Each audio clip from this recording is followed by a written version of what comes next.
Time it is. Marvin Devine, Huber, Axel, and you know how we do.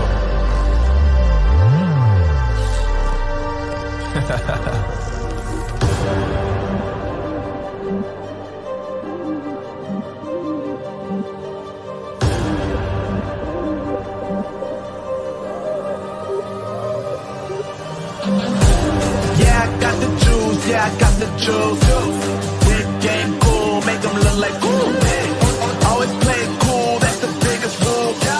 Forget what they doing, keep on doing.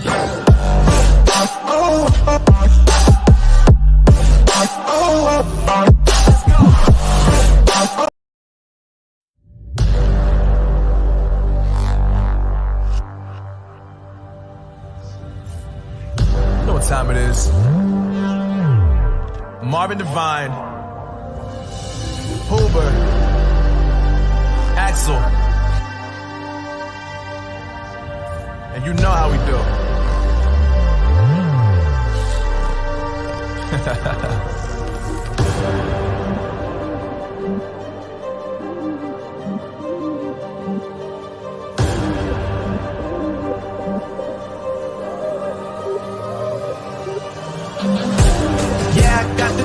Yeah, I got the juice. Big game cool, make them look like cool. Always play it cool, that's the biggest rule. Forget what they doing, keep on doing.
Good evening. Welcome back to a brand new episode of Mental Health and Me. I am your co-host, Steve Belcher. And I am Sade Cutler. Hey, what's going on, Sade? It's been a long time. I know, it feels like it's been forever. Hey, I'm telling you, man, it's been a minute. But again, thank you for coming on tonight, taking time out of your busy schedule. Thanks for having me. Yeah, so Sade, tonight, I wanted to talk about, which I'm sure impacts a lot of warriors, not just kidney warriors, but people in general on social media, and that's social media and mental health. Is your mental health impacted? And I'm sure a lot of people would probably say no, but let me just tell you, the reason why I wanted to do this topic was because social media had impacted my mental health. Oh, I mean, I had to take a break about a month and a half ago. I had to kind of deplug from Facebook because I found myself comparing myself to another individual because they was getting more views than my video. I found myself being envious of kidney warriors. I seen that said that they support urban health, but when their birthday came, they supported the National Kidney Foundation.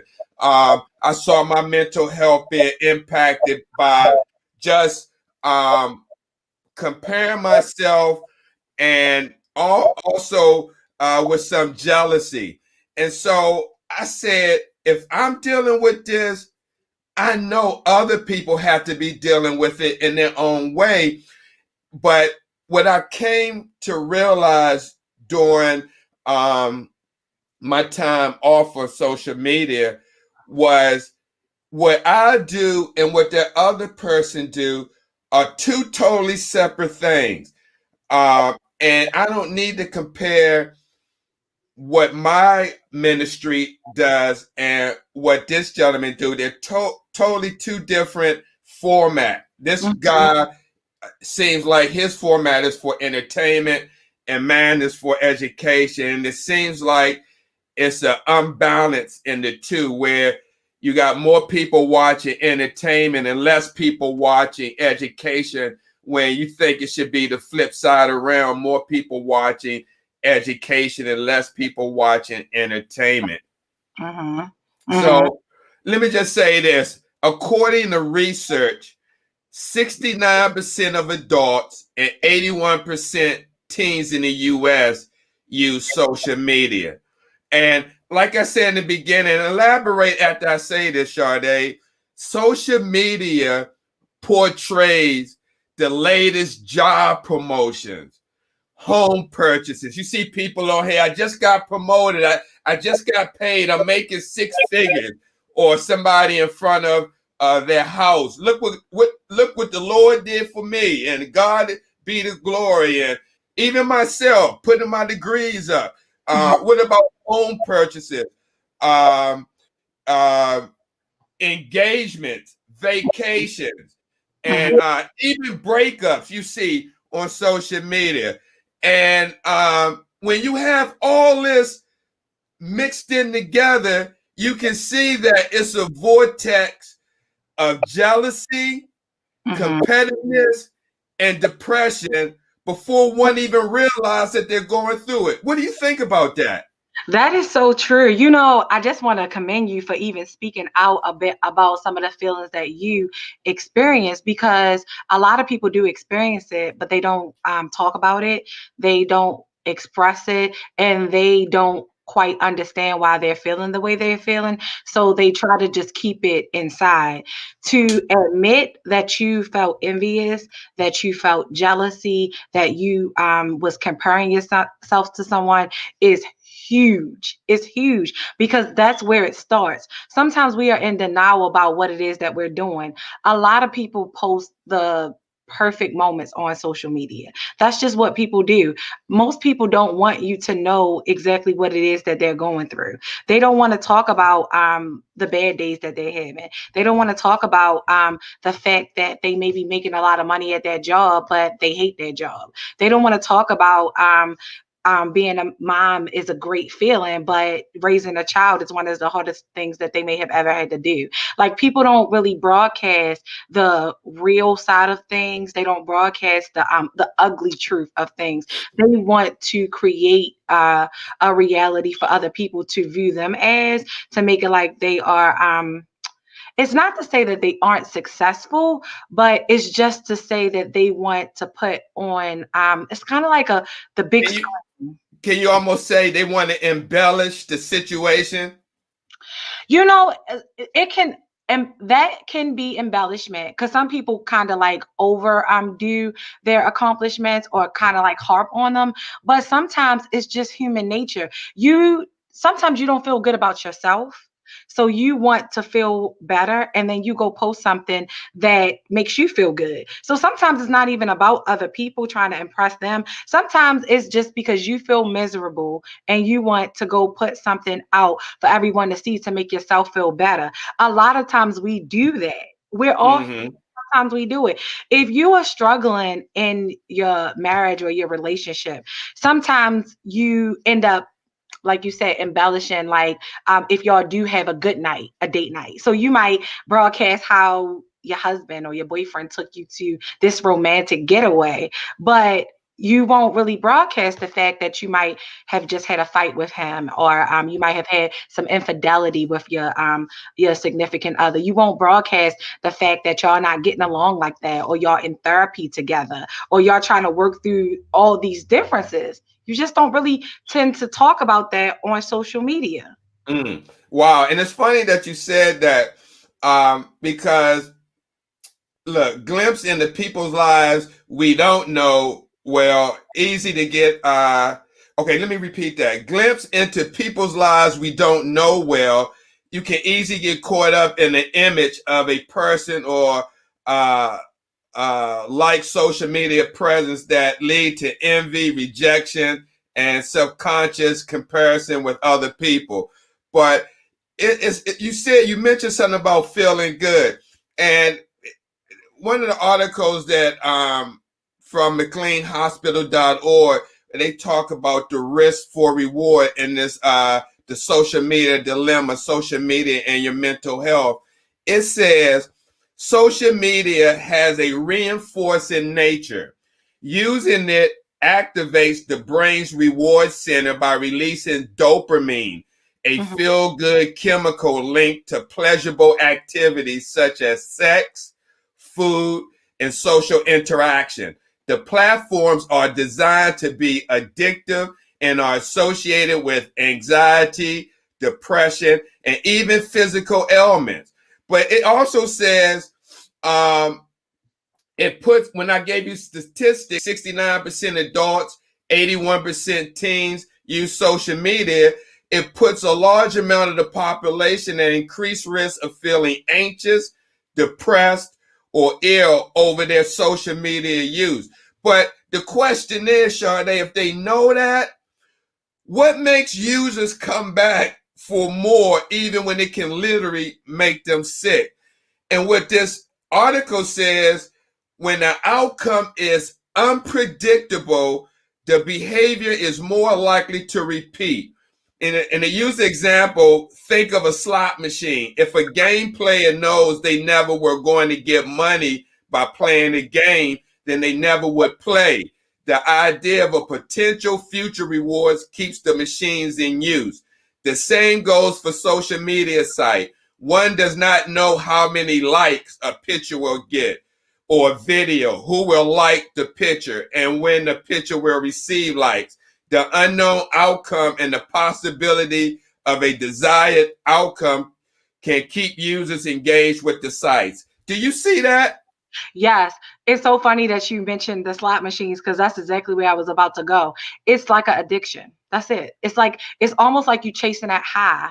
Like if you're addicted to drugs, sometimes like when people use drugs for the first time, they get the best high of their life and they always chase that same high that they get, but they may not ever get it, but they hope that they will be able to get it one day. It's just like if you are at a casino and you're playing the slots, you may hit sometime. It may not be a huge hit, but you hit. And like you said, you know that it has the potential to pay out. You just don't know if you're going to get lucky this time.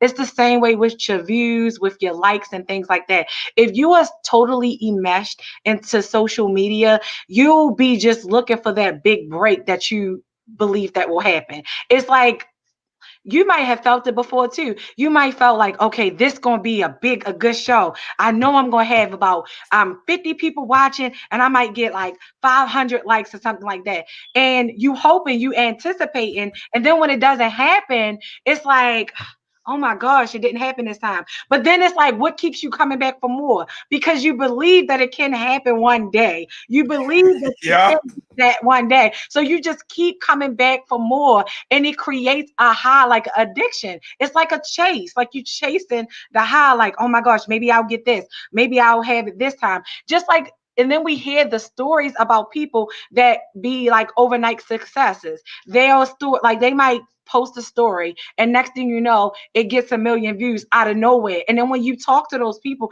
they'll be like, well, how did you do it? And they be like, I don't know, I've been posting for years and this one just took off or something just changed. Next thing you know, people want to interview them. Next thing you know, people want to talk to them, and it's like a overnight success. So that's what a lot of people are hoping to happen with them, and that's what keeps them coming back for more. Wow. Wow, that's powerful. Now, there's something that I never heard of. Uh, it's a phenomenon that is characterized by the American Academy of Pediatrics as social media depression.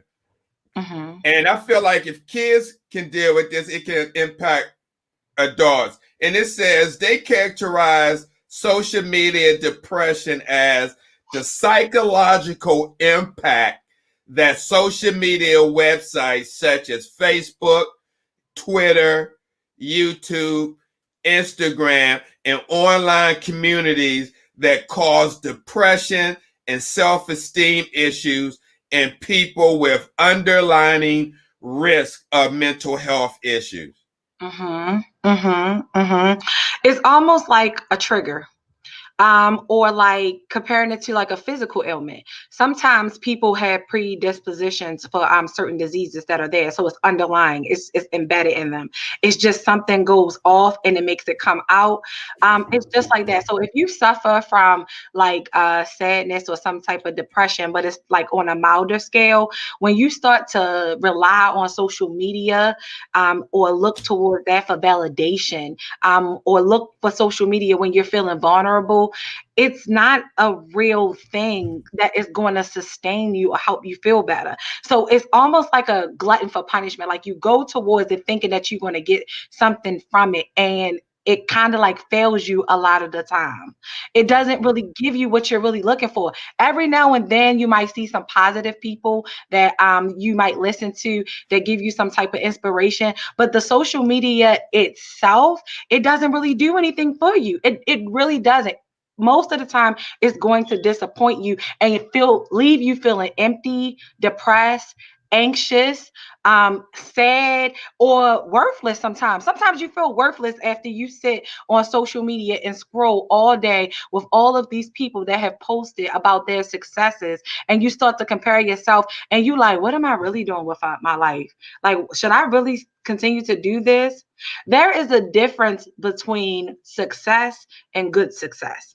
You want good success.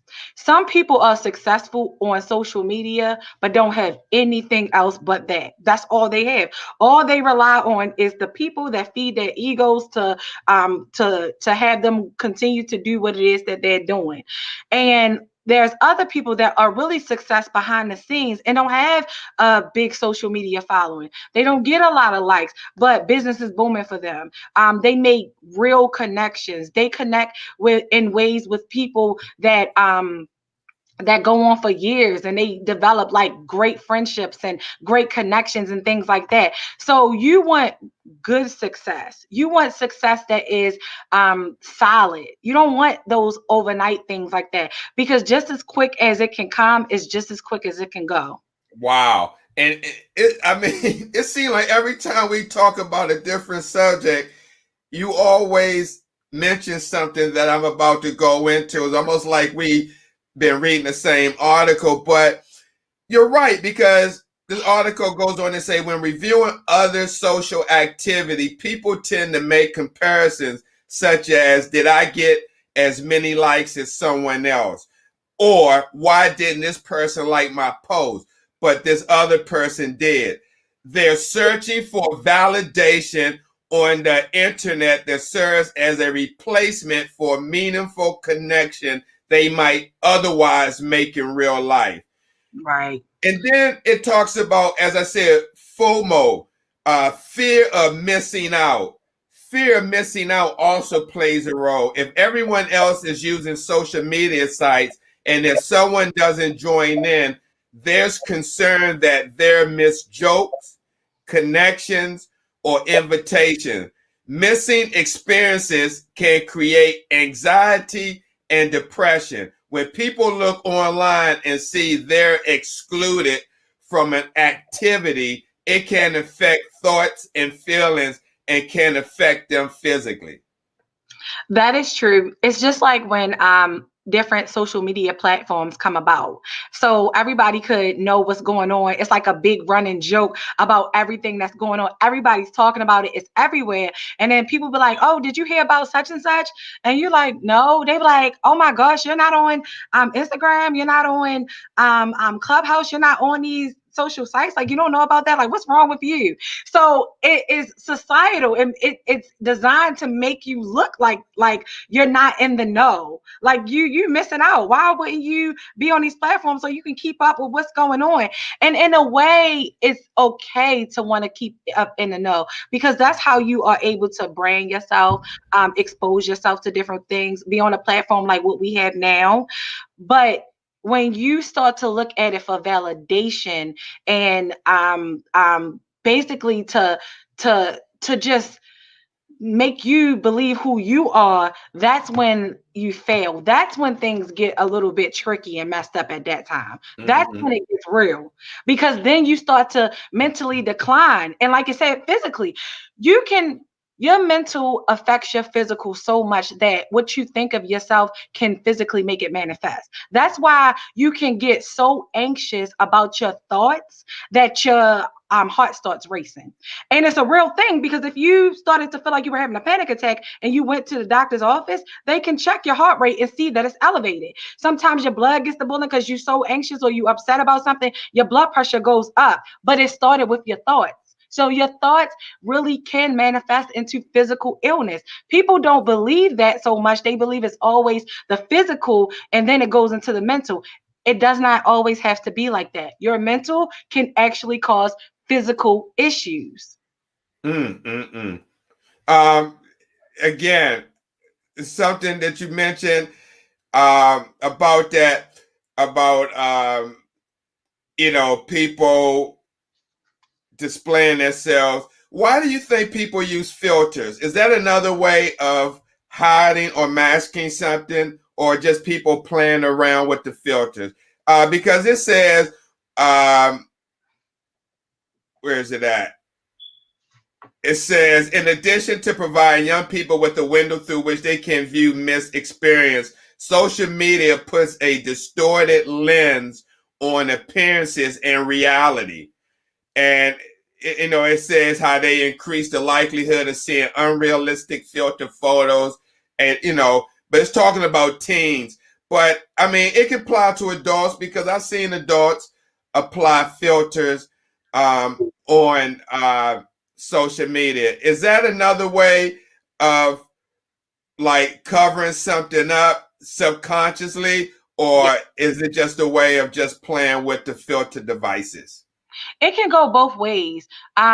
Sometimes you can play around with the filters and just play around with it, because it has different filters, like that make your eyes look big, that can make you look like the opposite sex, that can make you like dressed up, different colors and things like that. So it can be fun to do. However, it also can really affect self-esteem, because if you don't feel good about yourself and you don't feel pretty, then you put a filter on and you like the way you look with the filter, it creates a false sense of reality. So sometimes if you're already dealing with body images, or not feeling good about yourself, low self-esteem, and then you get a filter that you actually think you look pretty in, it's like you that can be addictive too, and it can mess with your psyche, because you like the way you look, but that's not how you really look. So the filter makes you feel better about yourself, but that's not who you really are.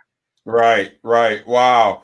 And I want to just add, Aaron, I did see the social dilemma on Netflix. That was an interesting documentary. That's Oh, all I look at. I haven't. Yeah. Okay. It tells you how it's called The Social Dilemma on Netflix, and it shows you ex people from Snapchat, Google, Facebook, Instagram, tells you ways how they program this to do what we're talking about, to cause people to come back to their uh, and check their site and click on ads, how they bombard people's mental site to do what we're just talking about. But look, let's talk about 8 ways social media negatively affects mental health, because this is really important. And I just want Sade people to walk away with a different outlook on how they may approach social media the way that they're doing now. I mean, there's probably some people who it may not affect. I'm not saying all people, because it's a percentage, but the people that may be impacted, that could be watching this show or watching in the future, I hope after seeing this or watching this now, it can give them a different perspective, again, on how they look at social media and their mental health. So one of the 8 ways social media negatively affects mental health is productivity drain. And they say you have to admit it. While social media might help us connect more easily throughout a day, it also diverts our attention and hampers productivity. I noticed that with myself. It says the brain has difficulty focusing attention on more than one task at a time, which means if you're working as you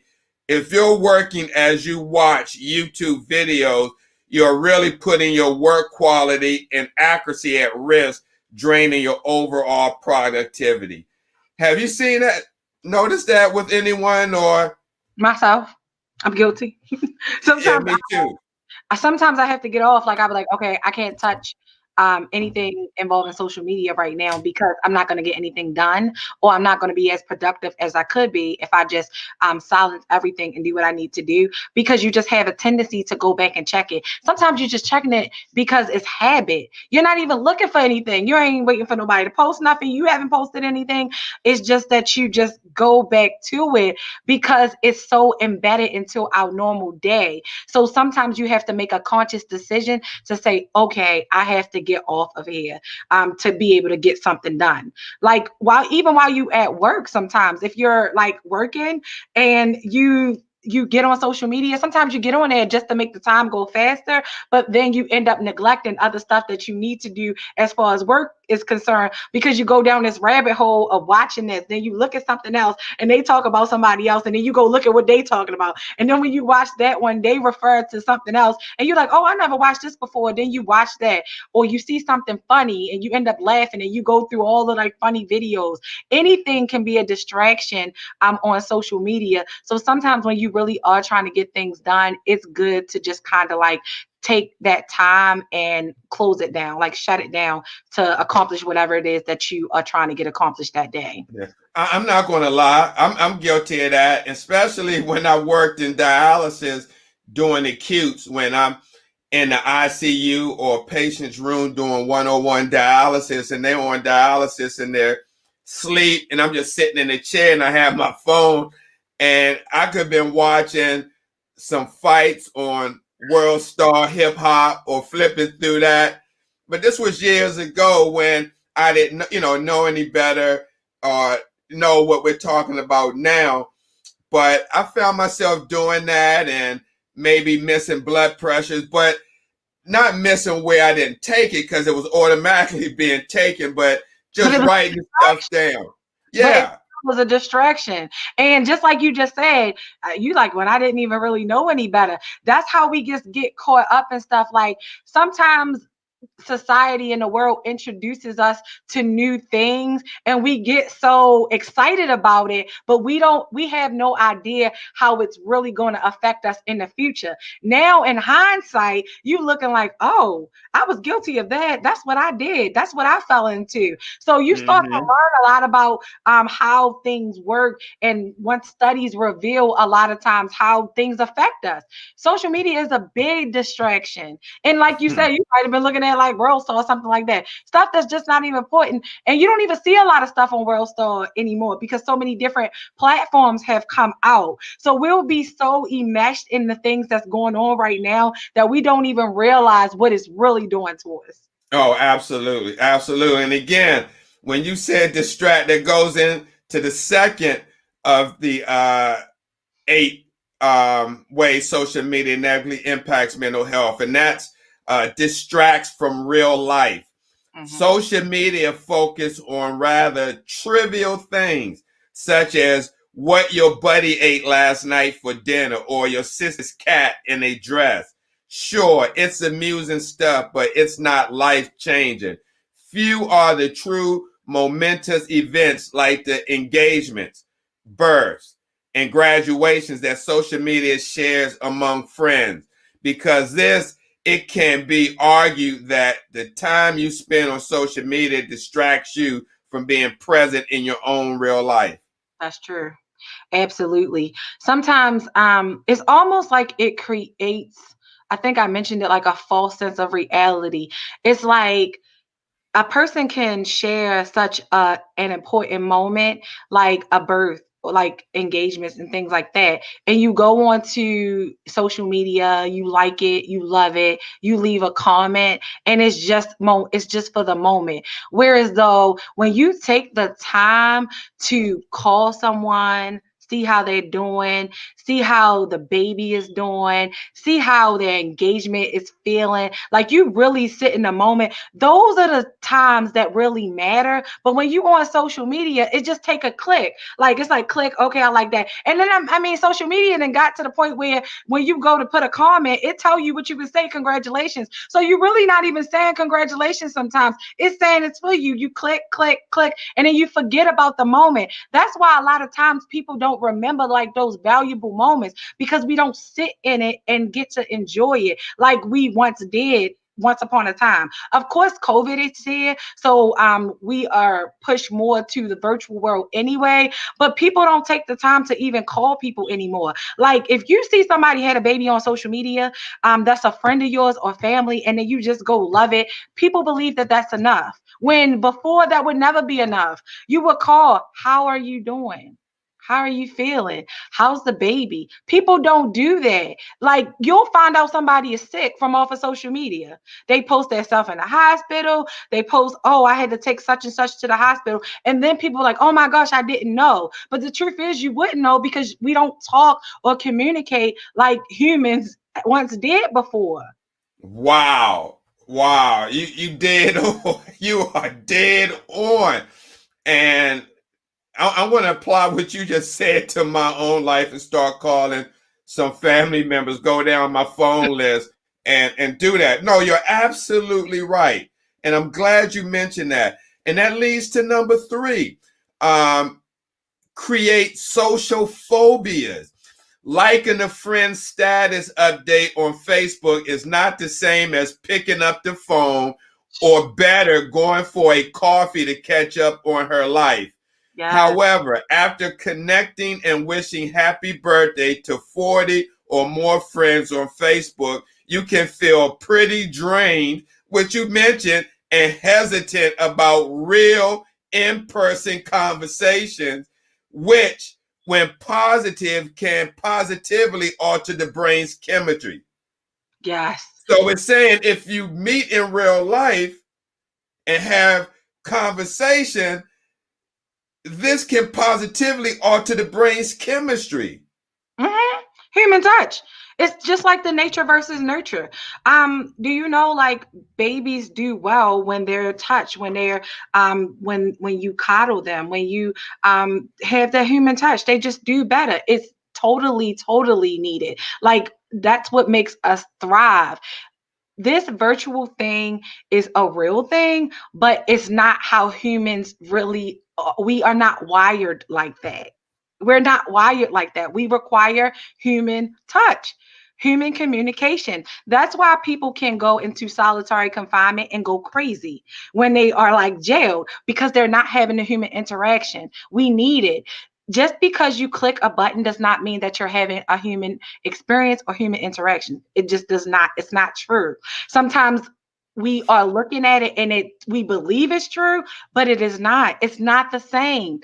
If I give you a virtual hug, like, "Oh, hugs," or whatever like that, it's like, "Oh, thank you," whatever like that. But if I come up to you and I embrace you and I give you a hug, to let you know that I care about you, I'm here for you, I support you, and you feel my spirit and my energy on you, that is going to do way more for you than when I send like a hug or a smiley face or emoji to you. It's completely different. They are totally different. That hug can be the hug that saved your life to let you know somebody cares. All of the social media stuff is like a facade. It's not real. It's not real. Damn, I'm not going to lie. When you just mentioned about seeing me, seeing someone in person and hugging, I felt that. Like, damn, I wish I could hug you right now. I felt that. Right, right. I ain't gonna lie. Wow. No, but that is true because I guess for myself, before COVID really hit, I used to travel around and visit warriors, go to different states. But like Aaron Wheeler, who's commenting right now. Yes, ma'am. She's been a very avid supporter of Urban Kidney Alliance since I started in 2014. And Excellent. it wasn't only until 4 years later that I physically met her in person. I drove down to St. Leonard, Maryland, right? And we Mhm. went and had lunch. Mhm. And it was so different. So now I don't have to, like, who is Aaron Wheeler when, others seeing pictures or her liking or support me on social media. I physically seen Aaron Wheeler. I physically hugged her and took a picture with her like I've done with so many other warriors. Mhm. So, yes, I know exactly what you're talking about, because if I never met Aaron Wheeler and she lives not even less than an hour from me, I will always like wonder, who is this Aaron Wheeler? That's just me. Other people may not feel that way. Right. Or like the energy behind it.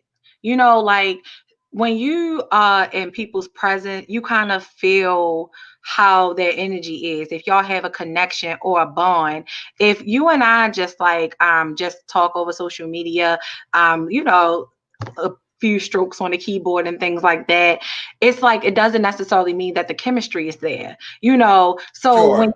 when you meet people and you like vibe with them, it does something different to you. It's just a different experience. Mm-hmm. Mm-hmm.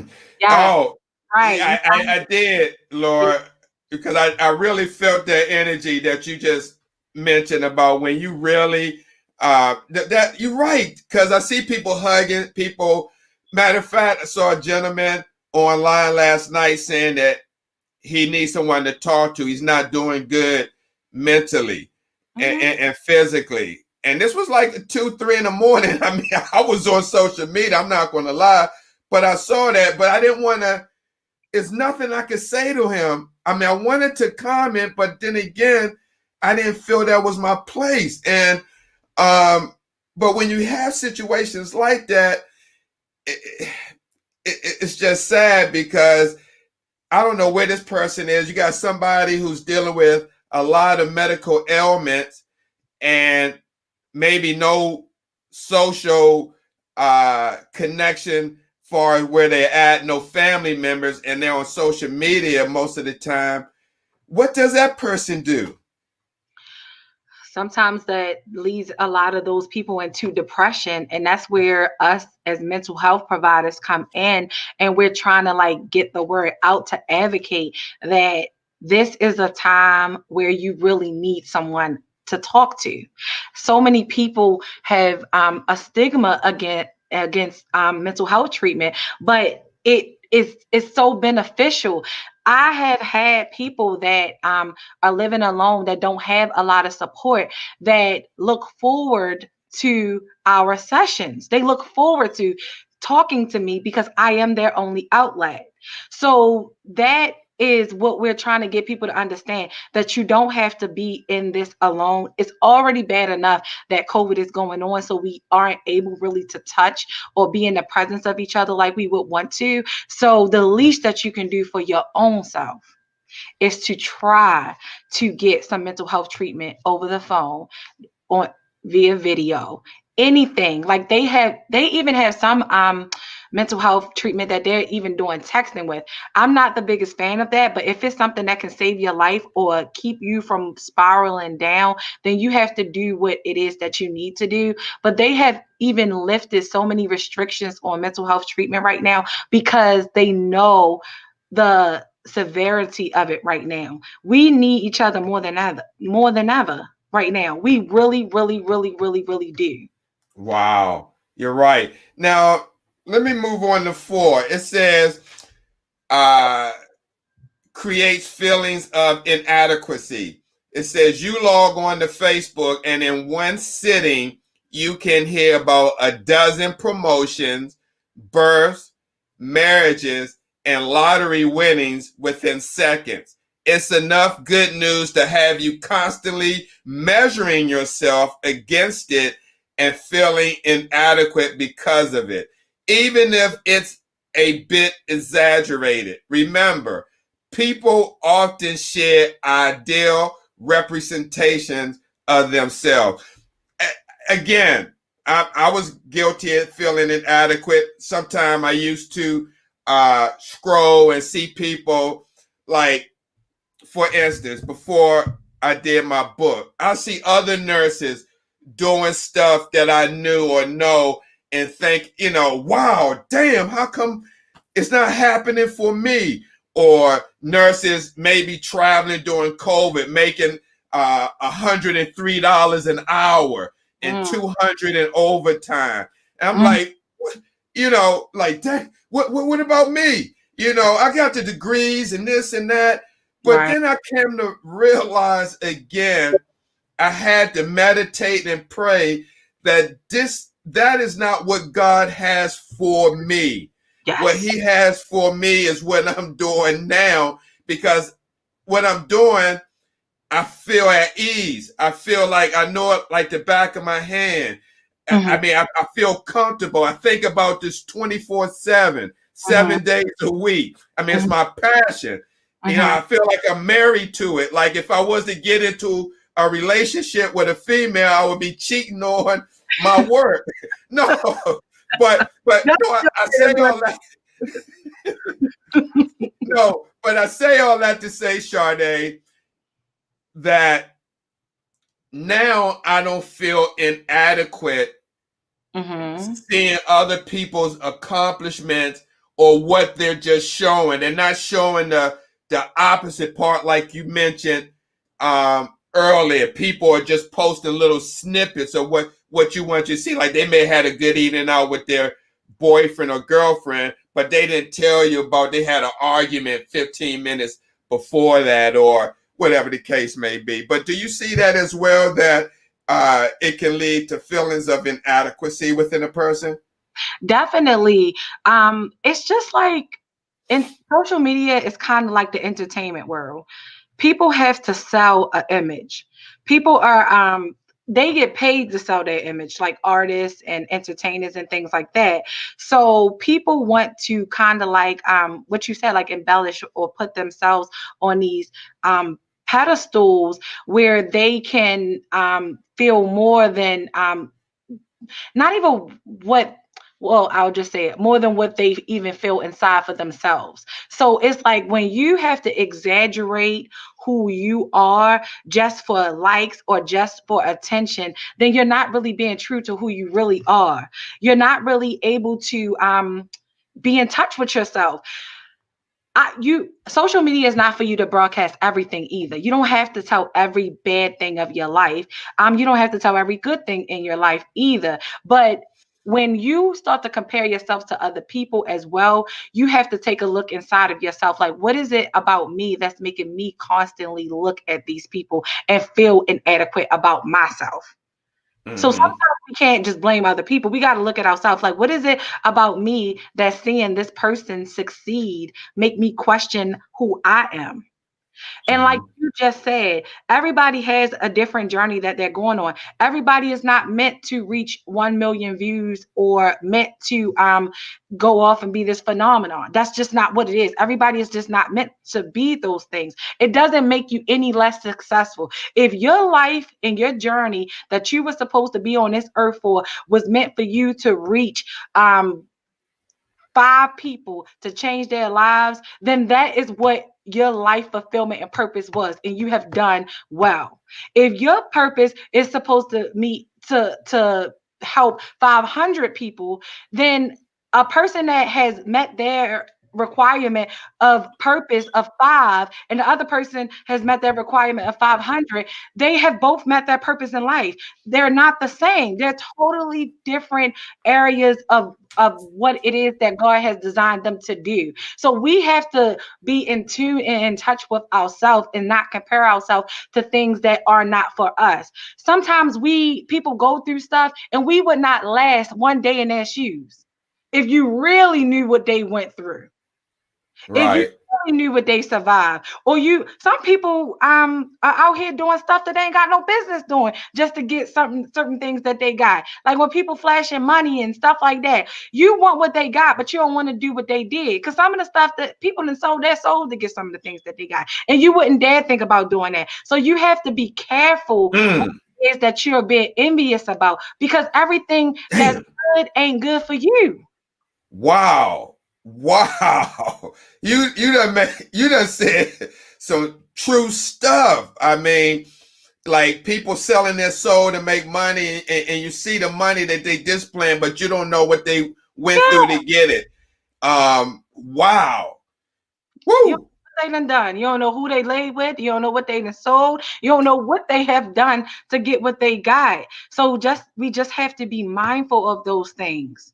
Some people don't care. They'll do anything for $1. And if you got any substance or integrity or anything about yourself, you're not willing to do those things. So even if you see what they got, you're not willing to do what they done. So it's like, oh no, you go here with all your riches or whatever you got. I ain't willing to do what you did for that.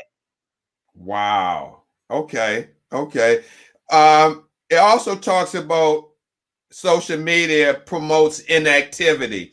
It says if you spend all your free time on social networks, not only will you be unproductive, you'll be inactive as well. That's why it's important for your body and mind to break away from your social media, from your social networks, to get some physical exercise.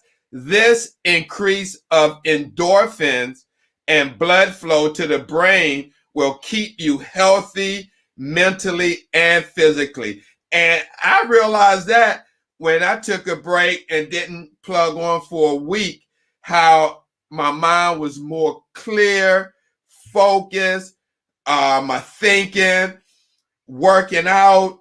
Oh man, I mean, I just felt 100 all the way around. Right. Because when you're on social media, you're feeding your spirit with a lot of things. Some of the stuff that pop up on our timeline is things that we wouldn't even think about seeing. And some of it is just toxic. It's literally just toxic. So when you're going through and you clicking on these things that are toxic, they get inside your spirit and they weigh you down. So when you start to be weighed down, you start to do things that promote weighing you down even more. So if you watching things that don't speak life into you, basically it's doing the opposite. It's just really basically killing you. So then you start to get into these things where you just want to overeat. Then you want to just eat bad stuff. Then you want to lay around. Then you don't feel like doing anything. You can literally lay in the bed and scroll on your phone and just feel so depressed that you don't even want to get out the bed. I've done that. I swear. Hey, it's real.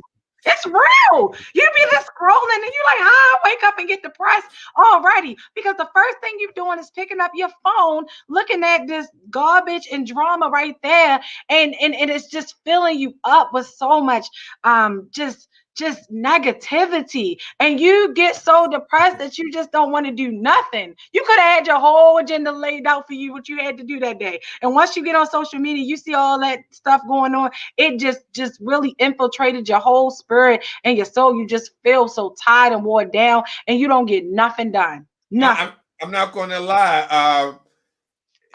That's happened to me. I've seen somebody make a negative comment on one of my posts that is meant to educate. And oh man, it deflated me like, that low. And then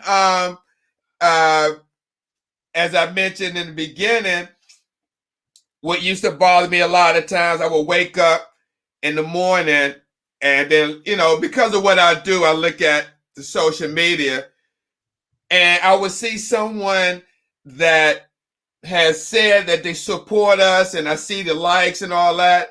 But when their birthday comes up on my timeline and they given the National Kidney Foundation, like raising money for them for their birthday. And I'm saying to myself, what the hell? I mean, I can't tell you how much depressing and mad I would be to see that come across my timeline when I sit up there and go back in my mind and think of all the shows and stuff that we do. and you asked to raise money for an organization that makes over 20 something million, and we don't do nothing less than 5,000 a year. And so I had to like get away from that and not look at that anymore, but again go back to within myself and my spiritual being that whatever God has for me is for me. I can't get mad at this person for choosing the National Kidney Foundation as to raise money for their birthday, because I don't know what the National Kidney Foundation done for them in their lifetime. And so I had to look at me being selfish of saying, why you pick them and not us? When I started really realizing my thinking and seeing that, that's when I had to change my whole attitude about this mental health and look at it for what it is and use it for what I need to use it for. I mean, do I put personal stuff up? Yeah, I do. And I try to kind of balance it, because what I'm trying to do professionally, I try to let people get a glimpse of, you know, what I do professionally and then my private life, you know, for balance. But put our trust in people. People will let us down. People will do whatever they want, whenever they feel like they want, and go on and do something else after they've done everything that they wanted to do. God is your source. So you have to put your trust in him. When you put your trust in people, they let you down. Not saying that they did anything wrong. It's just that we put in our trust into the wrong things. People are humans. Humans change. God does not change. you're So right. when you put your trust in God and you rely on him to be your source for what you need, you don't rely on other people to be your source. So when we look at other people to believe that those people are going to help us to pay certain things, to get certain things done, we appreciate their support, but we can't rely on them and monitor what they're doing, because it's just going to disappoint us every time. You're going to have what you need. You keep being true to what it is that you have going on, and it will come. Your gift will make room for you. So those are the things that'll be added unto you. All of those people, some Wow. people say that they support you and secretly don't. They'll talk about you behind your back. They don't like what you're doing. You hear that they done said all of these things about you. And I mean, I've had people do that to me, and I keep it moving. It's fine. It's not gonna make or break anything that's going on over here. People will tell you what to do, how to do it, but they are not doing anything for themselves. So those are the people that you just have to keep at bay. Sometimes you got to deal with people for the long end of the spoon. They can't be so close into your space because they don't give anything that you need. They don't give that support that you need. They don't add to what it is that you need on your journey. So we just have to be able to identify those type of people. It is nothing wrong with someone that donated to a different charity or somebody that they wanted to. It's their money. They can do whatever they want. So Exactly. I'm glad that you did look at yourself to say, okay, where am I at with this? I have to make sure I check my mental health, because that is also about you too. That's your stuff. So we can't put our stuff on other people. You know what I'm saying? Oh, And we can't let absolutely. other people put their stuff on us. You're right. You're right. That's why I say I had to really like decompress, come on social media, and take a flight down Atlanta to my friend's little getaway. I call it a getaway, but yeah, because it was getting too much uh, to the point where, you know, like deep dark thinking. But you know, thank God I was able to realize that and turn it into a show. So one that, you know, if other people are realizing or going through the same thing. So also it says makes us unable to be alone. Social media. In your world of social media network, there's always someone to complain to. Bless you. All right. Seek solace with or gain empathy from when you've had a bad day. When you're always surrounded by friends online, it's difficult to be truly alone with them. Without them. Many who are addicted to social media networking find they're suddenly unable to be alone or enjoy their own company. Mm. What do you think about that? Because I see people say, like you mentioned before, earlier, people mention they in a hospital or maybe had, childbirth, or they had a bad day. Or I may see somebody say, pray for my cousin. He's in a hospital with COVID or something like that. Is that the same, like they say, seeking solace with or gain empathy from people when you post stuff like that, when you can call somebody and talk to them? I think that sometimes can be a double-edged sword. I think sometimes when people don't have too much of an outlet, sometimes they can turn to social media for the sympathy or empathy that they need. So in some ways, it can be what the person needs at that time. So I won't say that it's always that. In other instances, I think sometimes we become codependent on social media, and it still goes back to what we originally said about that validation. So when you are typically in your private moments, experiencing like any type of issue, you in a hospital, it's not the norm for a person to really kind of like take a picture or put themselves out there, but it has become the norm with social media. So some people just do it subconsciously, so they are just looking for people to ask those questions, or they just want people to inquire about them. Because I don't know if you ever see, sometimes people post things where they like look like they're like in distress, or they post things about being in distress that they write, but then when you ask them what's going on, they don't really respond, they don't really tell you. Mm-hmm. Sometimes things can be attention seeking, and sometimes it can be really someone that really needs or requires some help. So we just have to use discernment sometimes when we see those type of situations. And you don't even always have to respond on the post. Sometimes you can send a private message or DM like, hey, I saw that you were going through some things that you posted, so I just wanted to reach out to make sure that you were okay. If there were anything that I can offer you, prayer, someone to talk to, anything like that. So you can Mm-hmm. go privately if you really are concerned about the person. So it can go both ways with that one. Some people do it for attention seeking, and some people do it because they really don't have anyone. It's just an outlet. Right. Now, let me ask you, when you mentioned that someone may post something online, like being in distress, and you got people reaching out, are you okay, this or that? Could that post cause anxiety in the people that's liking that person's post because they don't know what's actually going on? The person will leave them hanging. Like they may say, something happened, I'm heading to the hospital, or they just called me for a transplant and I'm headed to the hospital, and it's hours later and they don't hear nothing. Could that exacerbate anxiety in the people who responded to that post? Absolutely. Because it's like that anticipation, like, oh my gosh, what's going on? Is the person okay?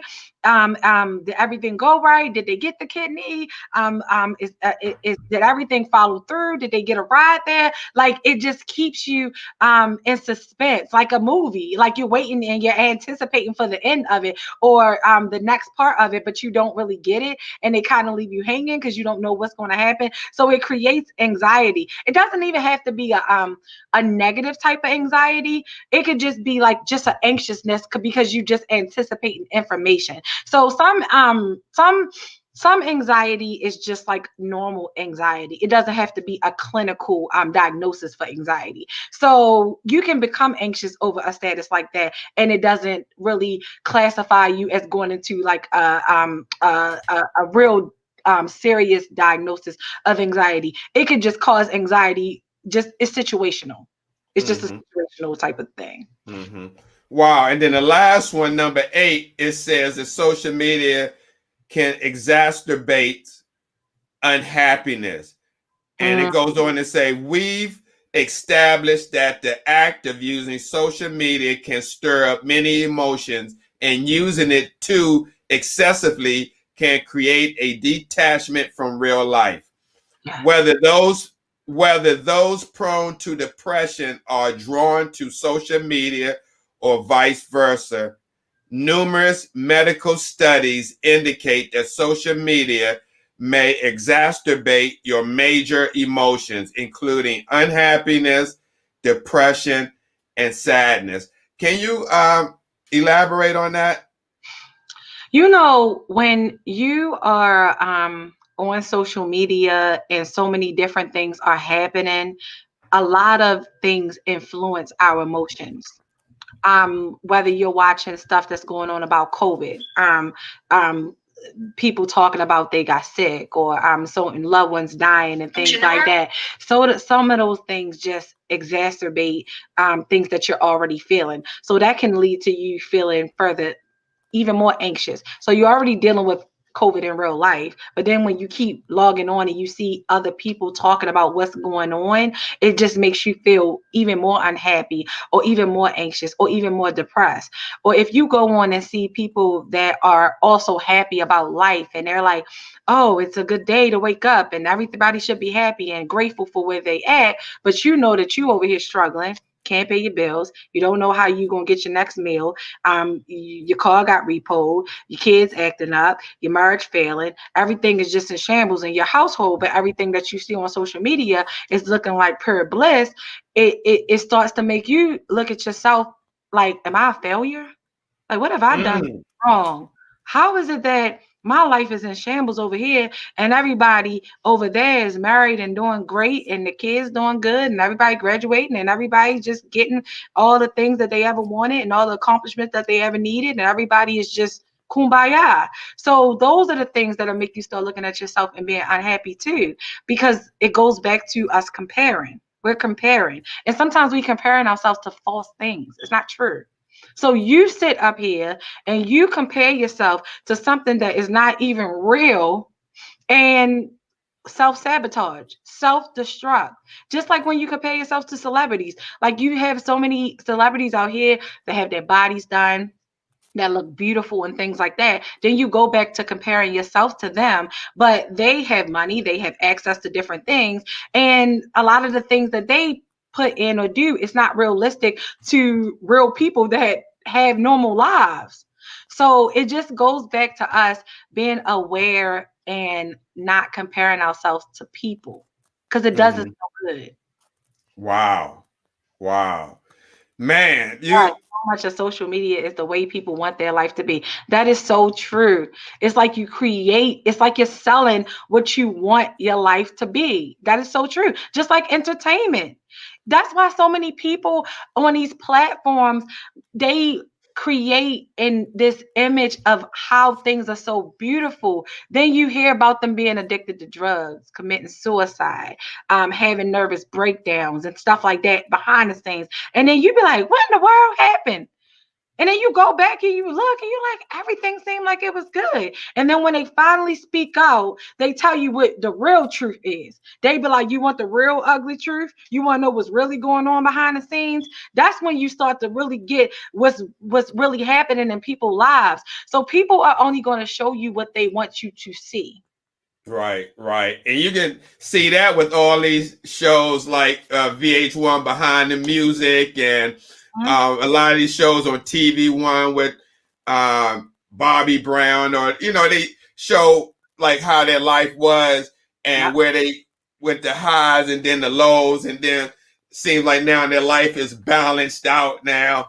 Uh, but Yeah. no, but you're right. You can see right on there in a lot of these reality shows where you see paparazzi follow those guys around when they're off the set, and you see how their life really is, or when something happens. So as we end this show, Sade, we talked a lot about social media and mental health and the impact that it has on so many people's lives. And for the people that's watching tonight, or maybe watching in the future, as a clinical practicing social worker, what what can you leave the audience with on on balancing your life with social media and mental health? I would just say to not focus on so much of what it is that we see. Some things that we see are just simply not true and they may not be the case.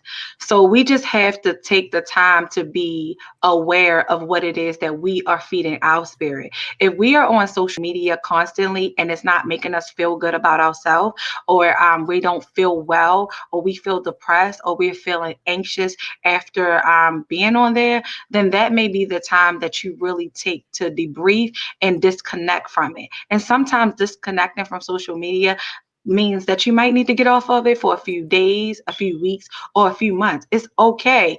And monitor your progress. Sometimes you can really see how well you do without social media versus how well you do with social media. So sometimes we just have to take note and be aware of what it is that we're feeding our spirit with.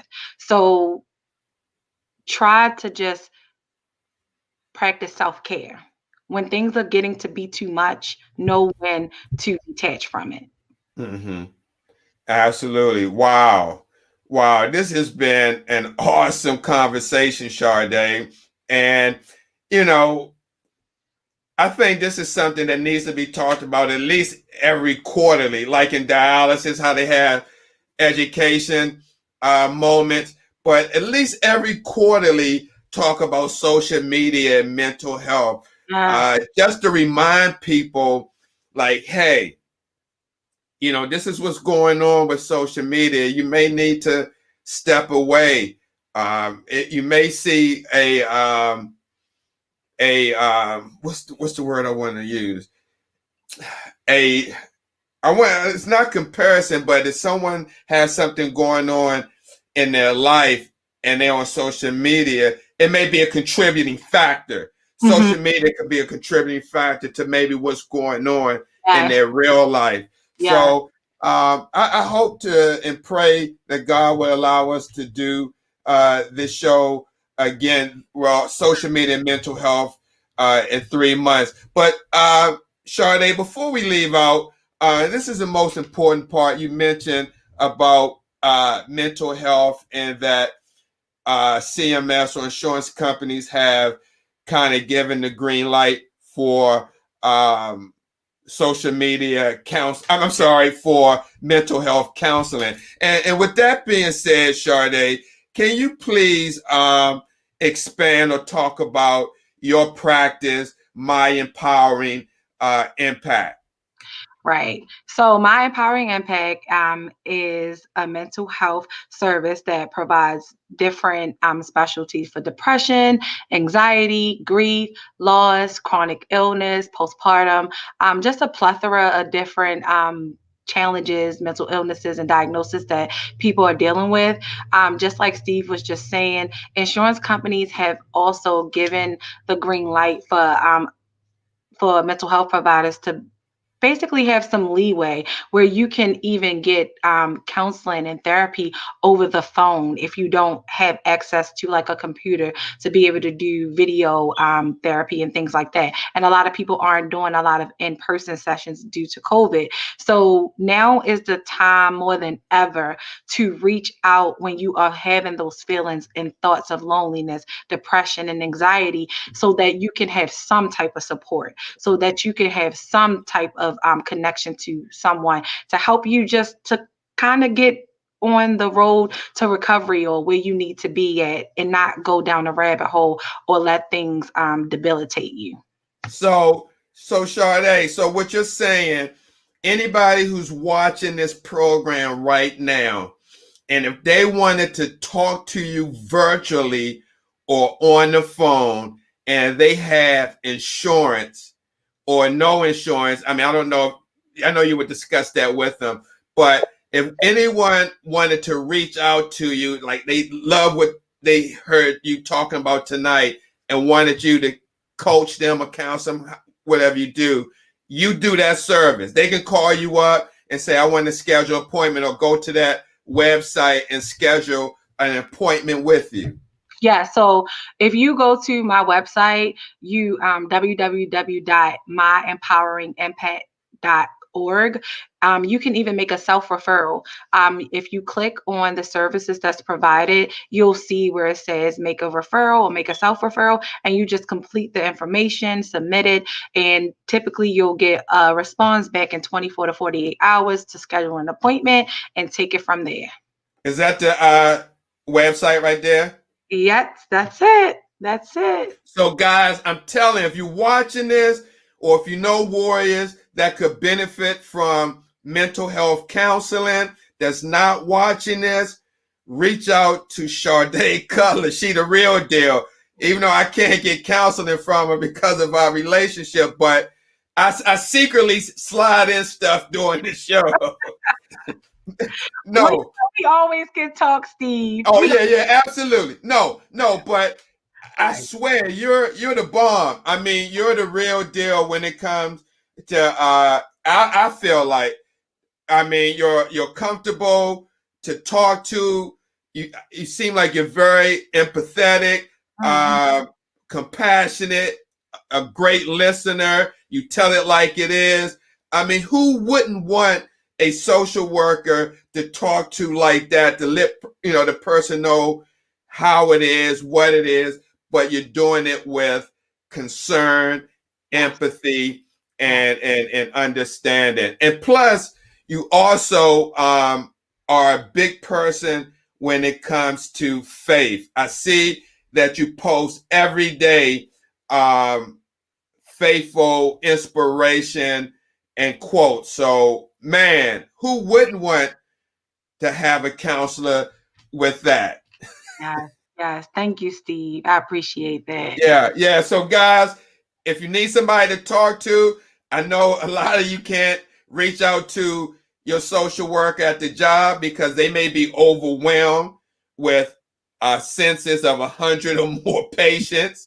You may not can reach out to them like tonight or during the day, as where they can reach out to you on your website and schedule an appointment. So, I mean, guys, you can't get no better than this.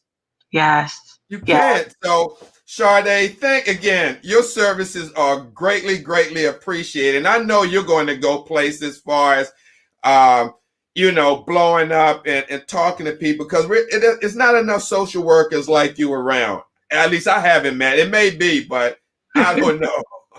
Yeah. Thank you, Steve. Thank you so much. Yeah. So I just want to say we'll be back with my with Mental Health and Me. I was about to say my empowering impact, but we'll be back with Mental Health and Me, a new episode starting January 2021 with even more explosive and insightful topics on mental health. So, Sade, again, if I don't talk to you before Friday, which is 2 days away, have a Merry Christmas and Happy New Year to you and your family. And again, God bless you. And I look forward to doing more of these shows in 2021.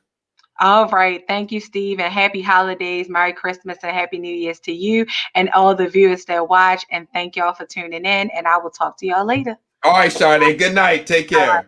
Good night. All right. So, guys, this has been an awesome show. And tonight was supposed to be Warriors Quest, but Jared took off for the week because of the holiday. However, me, myself, I don't stop. So also, it's going to be new episodes of Urban Reno Talk with Tamika and Steve 2021. I mean, it's going to be all new shows, new topics, very insightful and impactful. And you may even see me again tonight doing an education show. I don't know. If the spirit hits me to do it, I'm going to do it. Whether it's anyone on or not, I'm still going to put that content out there. So with that being said, guys, I may see you again in about an hour and a half after I decompress and just relax and just sit tight and let the spirit hit me with an education moment to share with you guys. It won't be no longer than 15 minutes. just something short and impactful for renal patients. So with that being said, thank you guys for watching. I mean, I got a lot of comments. I'd like to thank Dad Vice TV for watching, and I'm going to be on his show January 8th at 8 o'clock. So be watching January the 8th. And excuse me, we're going to be talking about my new book, How to Survive Outpatient Hemodialysis. That's going to be on Dad Vice TV January the 8th at 8 o'clock. Thank you, Aaron, for watching. I appreciate you, Michelle Ann. God bless you, and thank you for sharing all of my posts, most of them. I know you didn't do all of them, but thank you so much for your support. Ty Vangela, thank you. I appreciate you for watching. God bless you. This is my first time seeing you on the broadcast. Thank you so much for watching. Jean, thank you as always for tuning in. I appreciate you. Zulika Bazemore, thank you, Sister Bazemore. I think you should be the mayor of Baltimore, not Brandon Scott. Renee, thank you for watching as well. And let me see anybody. I don't want to miss anybody. Oh, Candy, thank you for watching. I appreciate you. Jane. Oh, Cherry, thank you for watching as well. God bless you. And stay blessed and encouraged. Yvonne, thank you for watching as well. God bless you. And Jared, thank you as well. You're doing amazing on the Warriors Quest. Uncle Jim, thank you for watching. Merry Christmas to you. And that's about it. Thank you, Candy. God bless you. I'll probably be back on about an hour or two. It's early. I don't have anything to do. I kid you not. You know, that feeling of loneliness. We wasn't kidding. But yeah, guys, I'll be back on for an education show because, look, only thing I got to do here is watch documentaries or do something to try to raise more awareness or do the shows. And that's what I'm going to do. I'll be back in about an hour and a half with the education show. If I see you, I see you. If I don't, I don't. God bless you guys. Stay blessed and encouraged. Merry Christmas to everyone. I normally don't say Merry Christmas, but I say Happy Holiday. But Merry Christmas to everyone. Just want to be politically correct. Merry Christmas to everyone. Happy New Year. I'll see you in about an hour if you're back. If not, God bless you and see you guys soon. Look, this is where we're going to be hopefully in 2021. All right. Peace out, guys. Love you.